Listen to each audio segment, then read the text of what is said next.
조금은 좀 뜬금없는 질문이겠지만 여러분 신앙이 뭘까요? 한번 생각해 보십시오. 여러분 신앙이 뭘까요? 신앙은 사람에게 감동을 받는 것이 아니라 하나님의 위대하심과 하나님의 놀라운 사랑에 눈을 뜨는 것입니다. 한마디로 우리의 신앙생활은 하나님을 향한 감탄이 이어지는 삶이 되어야 합니다. 오늘 본문이 어떻게 시작하고 있습니까? 1절에 보면 보라, 아버지께서 어떠한 사랑을 우리에게 베푸사, 이렇게 시작되고 있습니다. 그냥 아무런 감동 없이, 감흥 없이 보라 이렇게 읽으면 안 되고요. 보라, 아버지께서 어떠한 사랑을, 이렇게 시작하는 겁니다. 그 다음에 아버지께서 어떠한 사랑을 우리에게 베푸시는지를 보라는 것입니다.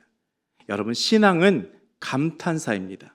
감탄으로 시작해서 감탄으로 끝나는 것이 바로 신앙입니다. 도대체 어떠한 하나님이시기에 이런 감탄으로 시작하고 있습니까?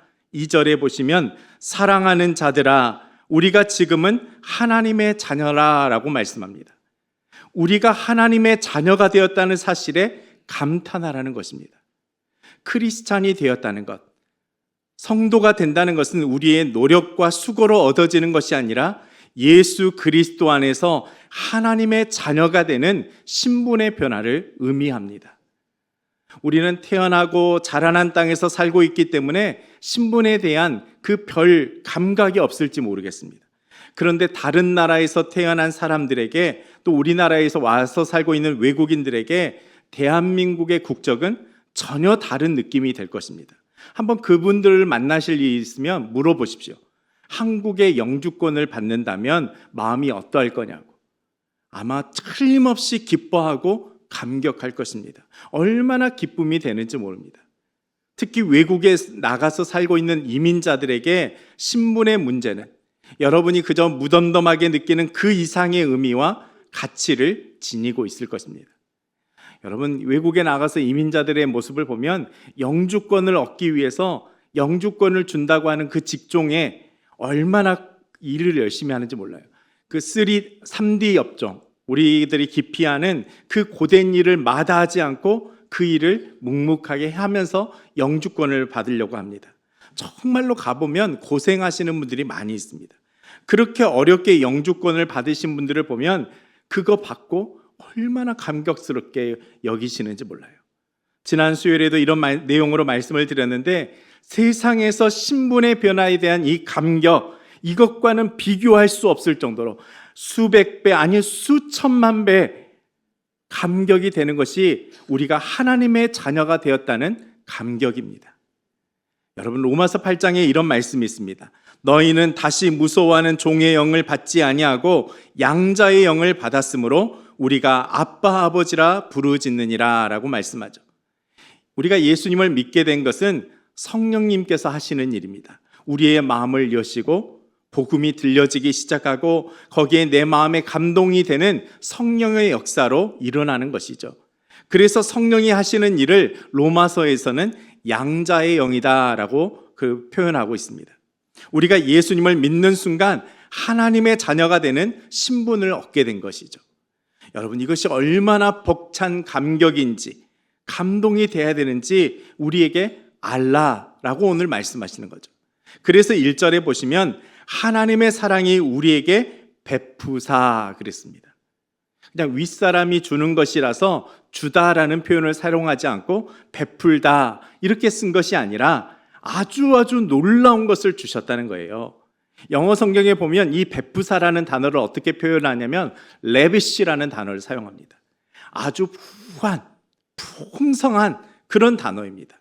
그러니까 우리에게 하나님께서 선물을 주시는데 조그마한 기프트 카드 하나 주면서 자 여기 있다 하고 주는 것이 아니라 아주 큰 컨테이너 트럭에다가 이 기프트 카드를 가득 담고 그 문을 활짝 열어서 쏟아 부으시는 그 사랑을 베푸사, 레비시의 사랑이라고 말씀하고 있는 것이죠.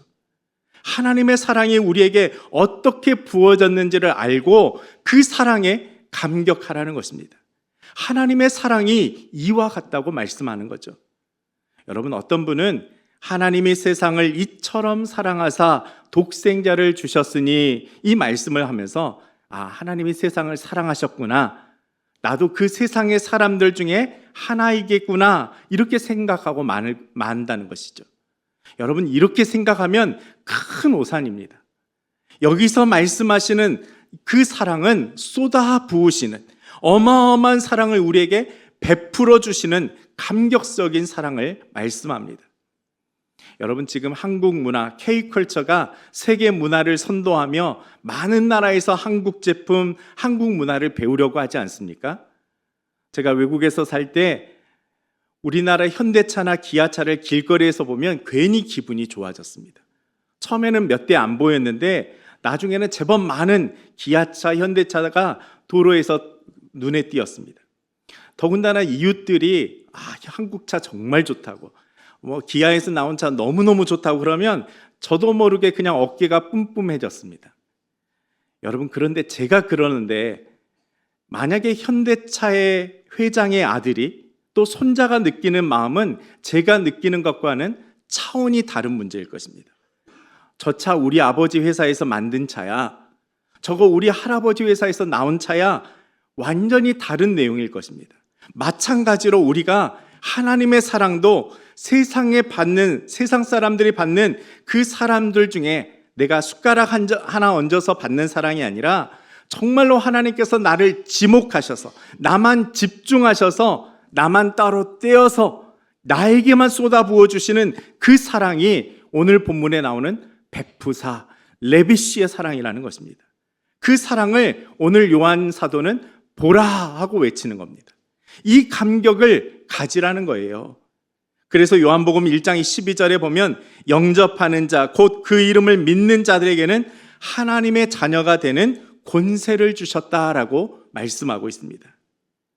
여러분, 믿는 자들에게 하나님의 자녀가 된다 이렇게 말하지 않고 하나님의 자녀가 되는 권세를 주셨다라고 말씀하고 있습니다.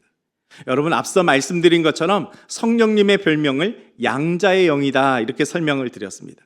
이 양자의 개념은 요즘에는 누구를 입양할 때 갓난아이를 입양하는 것이 일반적인 상식이지만 성경이 쓰여질 그 당시에는 양자는 성인을 입양하는 것이었습니다. 왜 그런가 하면 나이가 연로하신 분들이 자신이 가지고 있는 재산이나 힘이나 권력을 물려줘야 되는데 갓난아이를 입양하면 그 사이에 무슨 일이 벌어질지 모르잖아요. 아이가 어리니까 자기 마음대로 그것을 누군가 빼앗아 가버리는 일들이 있기 때문에 아예 성인을 지목해서 입양식을 하고 바로 자신의 모든 고난과 재산을 다 넘겨주는 것입니다. 따라서 이런 배경 속에서 성경이 말하는 양자의 개념은 바로 입양된 순간 아버지로부터 모든 것들이 다 상속되는 것을 의미하고 있습니다. 바로 이 차원에서 우리가 하나님의 자녀로 입양되었다라는 것은 즉시로 우리가 하나님의 자녀가 되는 순간 모든 하늘의 권세가 우리에게 주어진다는 것을 의미합니다. 가끔 밤에 출출할 때 아내가 좀 뭐가 궁금하다고 배고프다고 그러면 제가 뭐라고 하는지 아십니까? 참아, 살쪄 그럽니다. 그런데 막내딸이 아빠 뭐 좀 먹고 싶은데 그럼 바로 옷 걸치고 나갑니다. 여러분, 이게 바로 자녀됨의 권세입니다. 아빠에게 배고파 할 수 있는 것이 바로 자녀되었기 때문에 그렇습니다. 지난 수요일에도 수찬양에서 이런 내용으로 말씀을 나눈 적이 있는데 그때 저의 부끄러운 흑역사를 예로 들면서 사진을 하나 보여드렸습니다. 한 번 더 보겠습니다. 저 사진의 책상에 앉아있는 사람이 누구일까요? 존 F 케네디, 미국의 35대 대통령입니다. 그런데 그 아래, 책상 아래에서 장난치고 있는 아이는 누구일까요? 존 F 케네디의 아들 케네디 주니어입니다. 여러분, 우리나라도 청와대를 이렇게 쉽게 출입할 수가 없습니다. 보안이 철저한 미국의 백악관에서 저런 장난을 칠 수 있는 사람은 대통령 아들밖에 없습니다. 다음 사진이요. 누가 대통령의 집무실에서 저렇게 마음대로 뛰놀고 장난을 칠 수 있겠습니까? 저게 바로 자녀됨의 권세입니다. 여러분에겐 그런 권세가 있는지요? 내가 하나님의 자녀이기 때문에 지금 여러분은 그 권세를 누리고 계시는지요? 하나님께서 내 기도를 들으시고 오늘 또 나와 하나님께서 함께 하신다, 이런 담대함이 여러분에게 있는지요? 이 세상 사람들이 나를 몰라준다 할지라도 하나님께서 나를 알아주신다는 이 자녀됨의 권세를 여러분 소유하고 있는지요? 그것 때문에 오늘 우리가 감격하고 감탄할 수 있는 것입니다. 신앙생활이 누구에게 감동을 받아서 하는 것이 아니라는 거예요. 저 사람이 믿는 예수, 나도 좀 믿어야겠다. 실은 그것은 열에 하나 있을까 말까 합니다. 대부분의 열의 9은 사람 때문에 실망하게 되는 것 아닙니까? 이런 이야기하는 것이 자체가 슬픈 이야기지만 사람에게서 상처받고 믿음에서 떠난 성도들이 얼마나 있습니까? 그래서 우리는 내가 보고 실망하는 것에 따라서 내 신앙의 높낮이가 바뀌어버린다면 그 신앙은 정말로 힘든 고단한 신앙생활이 될 것입니다. 그런데 오늘 사도 요한은 우리에게 말씀합니다. 신앙은 감탄하는 것이라고 말씀합니다. 여러분, 신앙이 감탄사가 되어야 합니다. 뭐에 대해서요? 하나님의 위대하심과 우리에게 쏟아 부어주시는 그 놀라운 사랑에 감탄하라는 것입니다. 그 사랑으로 말미암아 우리가 하나님의 자녀된 권세를 누리게 되고 그 은혜로 우리의 삶에 감탄과 감격이 끊어지지 않는 것, 그것이 바로 신앙생활이 되어야 된다 말씀합니다.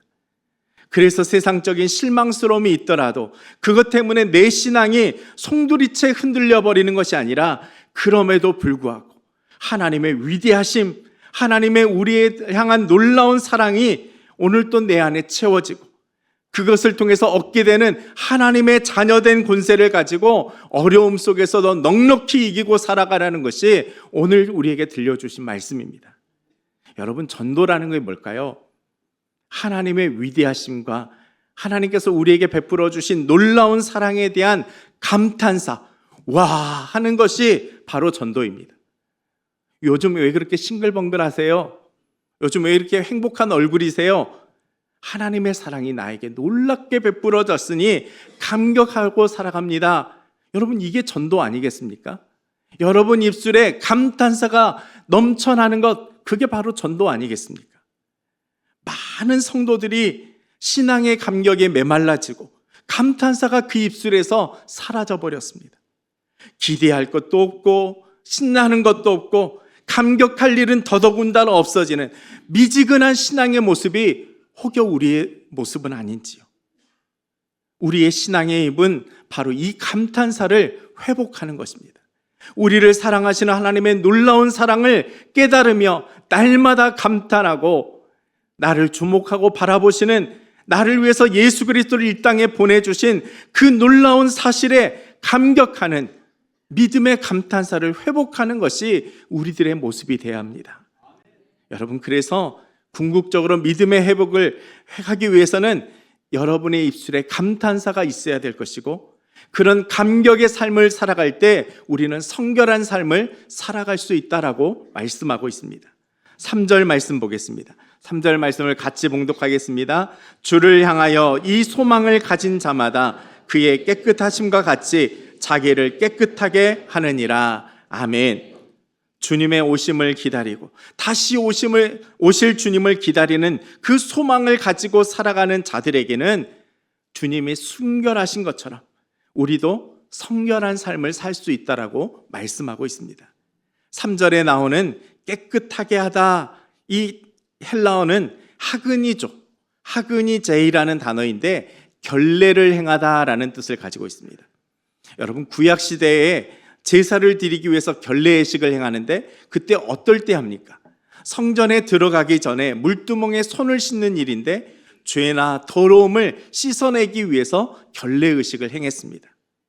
이 말은 다시 오실 주님을 만날 희망을 가진 사람들이 구약에서 제사를 드릴 때 성결례식을 하듯이 매일매일의 삶 속에서 하나님의 말씀으로, 하나님의 은혜로 자신의 삶을 성결하게 만들 수 있다는 것입니다.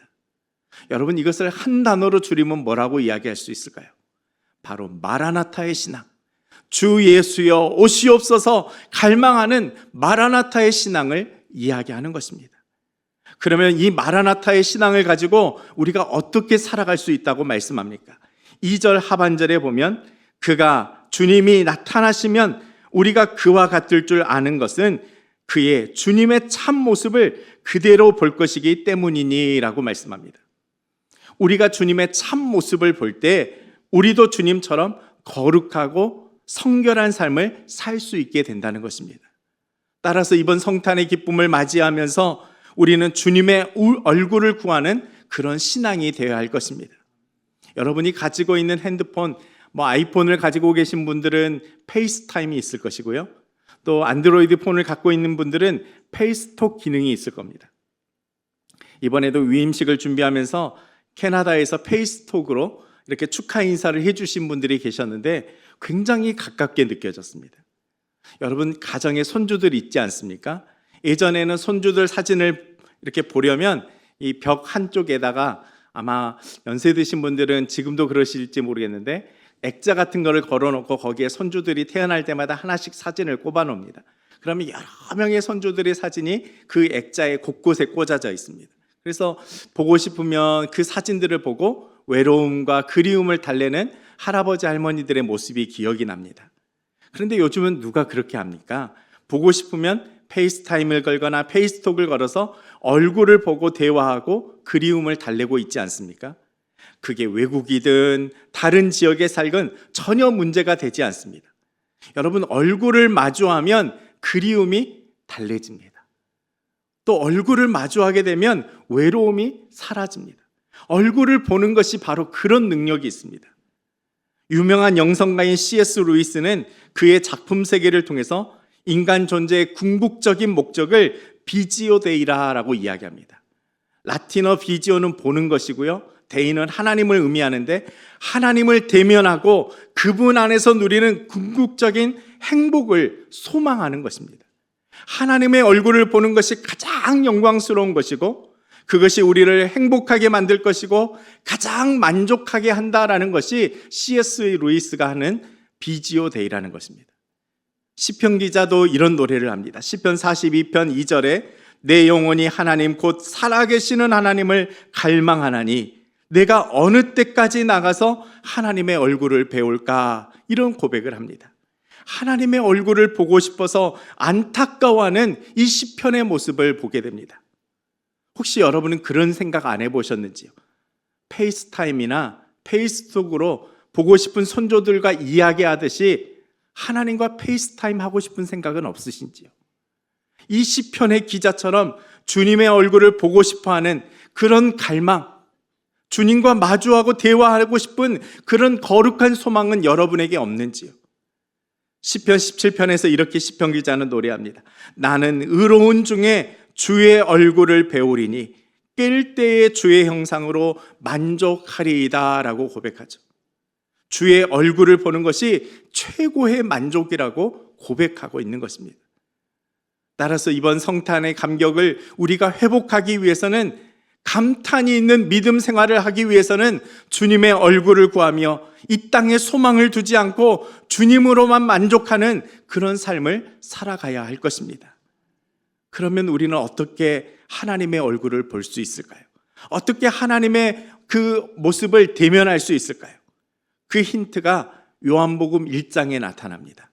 요한복음 1장 18절 말씀 같이 읽어보겠습니다. 본래 하나님을 본 사람이 없으되 아버지 품속에 있는 독생하신 하나님이 나타내셨느니라. 아멘. 아버지 품속에 있는, 하나님을 본 사람은 없으되 아버지 품속에 있는 독생하신 하나님, 예수 그리스도를 통해서 하나님을 나타내셨다라고 성경은 증거합니다. 성육신하여 우리 가운데 오신 예수 그리스도를 통해서 하나님을 우리에게 보이신 거라고 말씀합니다. 여러분, 여기 예수 그리스도, 독생하신 하나님, 예수 그리스도의 십자가를 의미합니다. 하나님의 얼굴을 보는 것은 우리의 죄를 다 청산해 주신 십자가를 통해서만 가능한 것입니다. 그래서 예수님께서도 산상수훈에서 이런 말씀하십니다. 마태복음 5장 8절에 보면 마음이 청결한 자는 복이 있나니 그들이 하나님을 볼 것이다 라고 말씀합니다.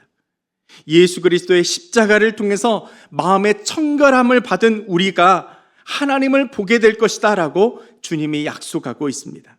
예수님의 십자가 안에서만 우리는 하나님을 대면할 수 있는 것입니다.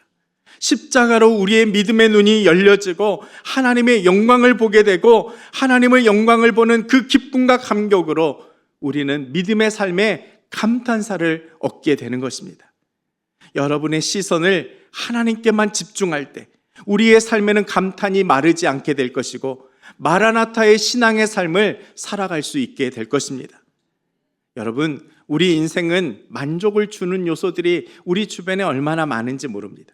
일에 대한 성취감, 또 어떤 물질을 모으는 그 재미, 또 여행이나 취미를 통해서 누리는 그런 즐거움들, 그런 만족들이 있을지 모르겠지만 하나님으로 인한 만족과는 비교할 수 없는 것들입니다. 세상의 것들이 우리 인생의 목표가 되면 우리는 불만족스러운 삶을 살아갈 수밖에 없습니다. 저는 김동호 목사님의 책과 설교를 참 좋아하는데 그분의 책에 이런 예화가 있습니다. 한 집사님이 어렵게 살아가면서 집에 대한 서러움이 있어서 목표를 갖게 되었습니다. 내가 좀 더 아끼고 노력해서 내 집 한 칸 만들어야겠다, 이런 마음을 가지고 아끼고 또 아껴서 드디어 집을 장만하게 되었습니다. 그런데 친한 친구가 놀러 오라고 해서 그 친구 집에 놀러 갔더니 그 집에는 화장실이 집 안에 있는 거예요. 자기는 겨울이면 화장실에 한번 가려고 하면 옷을 몇 겹이나 껴입고 가야 되는데 그 친구는 잠옷으로 입고 화장실 간다는 거예요. 얼마나 부러운지 몰랐어요. 그래서 다시 목표를 수정했습니다. 더 아끼고 허리띠를 졸라매서 집안에 화장실이 있는 그런 집으로 이사를 가야겠다, 이렇게 마음을 먹고 또 열심히 저축했습니다. 얼마쯤 지나서 다시 이제 그 화장실이 집안에 있는 그 집으로 이사를 하게 되었습니다. 얼마나 좋았겠어요. 밥을 안 먹어도 배가 부르고 자려고 누워도 너무 흥분이 되어서 잠을 잘 수가 없었습니다. 세상을 다 얻은 것 같았습니다. 그런데 며칠이 지나서 또 친구한테 연락이 왔는데 자기도 이사했다고 집에 놀러 오라는 거예요. 근데 이번에 갔더니 그 집에는 화장실이 2개가 있는 거예요. 자기 집에는 아침마다 집 화장실을 서로 쓰겠다고 전쟁입니다. 아이들은 학교 가야 된다고 화장실 쓴다고 하지, 남편은 출근해야 한다고 화장실 먼저 차지하려고, 아침마다 전쟁터예요. 그런데 그 집에 보면 안방에 화장실이 있고 거실에 또 화장실이 있는 거예요. 얼마나 마음이 갑자기 우울해지면서 부러움이 생겨났는지 모릅니다. 그래서 다시 목표를 수정합니다. 나도 화장실 2개 있는 집에 살아야겠다. 다시 또 열심히 저축하고 모아서 드디어 화장실 2개 있는 집으로 이사하게 되었습니다. 그리고 얼마 지나지 않아서 죽게 되었습니다. 여러분, 이 인생을 단적으로 표현하면 뭐라고 말할 수 있겠습니까? 화장실 개수 늘리는 인생, 이렇게 이야기할 수 있지 않겠습니까? 여러분, 세상 것들의 목표를 두고 살아가면 우리는 좀처럼 만족할 수가 없습니다. 늘 비교하고 자신보다 더 많이 가진 것들에 대해서 실망하고 낙담하는 절대 기쁨을 누리지 못하고 살아갑니다. 늘 상대적인 기쁨으로 거기에만 헛걱대고 살아갑니다. 오늘 또 예배 마치고 나가면 뭐 드린다고요? 떡 나눠주신다고. 장례에 감사해서 집사님 가정에서, 권사님 가정에서 떡을 준비해 주셨는데 떡을 받으면 감사하다, 우리가 함께 기도하고 마음 모았더니 이렇게 귀한 것으로 또 대접하시구나, 이렇게 받고 가야 되는데, 만약입니다. 제가 어떤 집사님에게 떡을 살짝 하나 더 드렸어요. 그러면 떡 받고 감사하다가 다른 분이 이렇게 보니까 저 사람은 2개 주네, 목사님이. 그러면 그 마음이 감사가 있을까요, 없을까요? 없어요. 금방 서운한 마음이 확 올라옵니다. 아니, 누구는 하나 주고 누구는 2개 주고, 왜 교회가 이 모양이야? 별의별 이야기가 다 나옵니다. 분명히 받을 때는 감사한 마음으로 받았는데 다른 사람을 보고 비교하니까 그 마음이 싹 사라져버리고 서운한 마음만 남게 되는 거예요. 왜 그렇습니까? 비교하기 때문에 그래요. 내가 받은 것을 잊어버리고 다른 사람의 것을 주목하니까 자꾸 내 마음에 요동치는 게 생겨납니다. 그래서 우리의 삶에 상대적인 기쁨은 우리에게 진정한 행복을 줄 수가 없습니다. 여러분, 하나님께로 얻는 진정한 기쁨과 절대적인 기쁨으로만 우리의 삶에 만족이 된다는 것입니다. 우리가 세상에 흔들리는 것에 목표를 두고 살면 늘 허무한 인생을 살 수밖에 없고 남들과 비교하면서 늘 불만족스러운 인생을 살아갈 수밖에 없습니다. 손에 쥐고 있어도 안 행복해요. 왜 그래요? 다른 사람하고 자꾸 비교하니까. 그러나 우리가 하나님만을 주목할 때 흔들리지 않는, 세상에서 줄 수 없는 하늘의 기쁨과 만족을 얻으며 살 수 있다는 것입니다.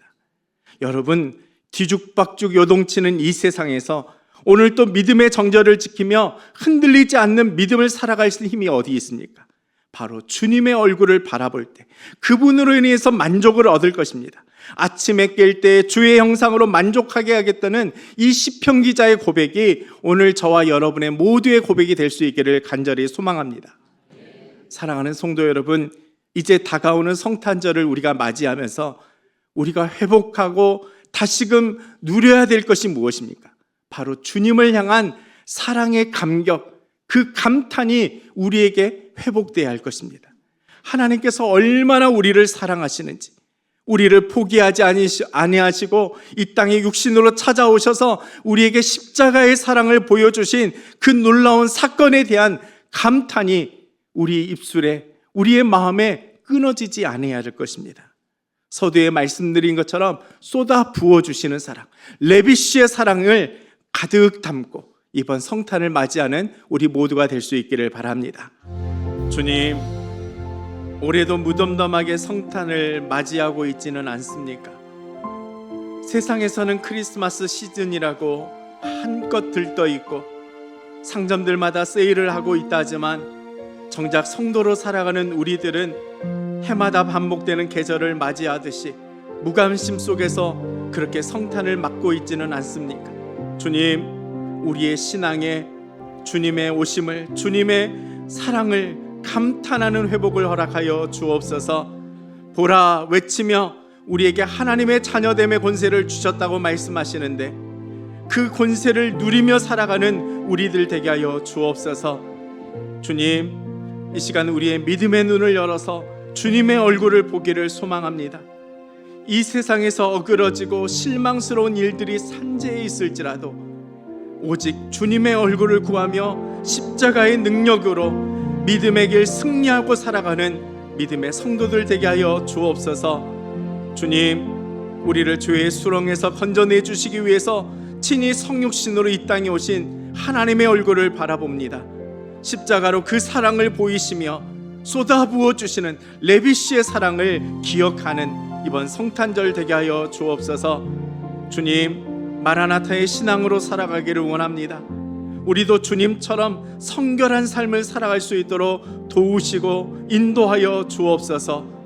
십자가로 이루신 영원하신 생명을 붙들며 이 혼탁한 세상 속에서도 믿음의 길, 승리의 한길을 걷도록 인도하여 주옵소서.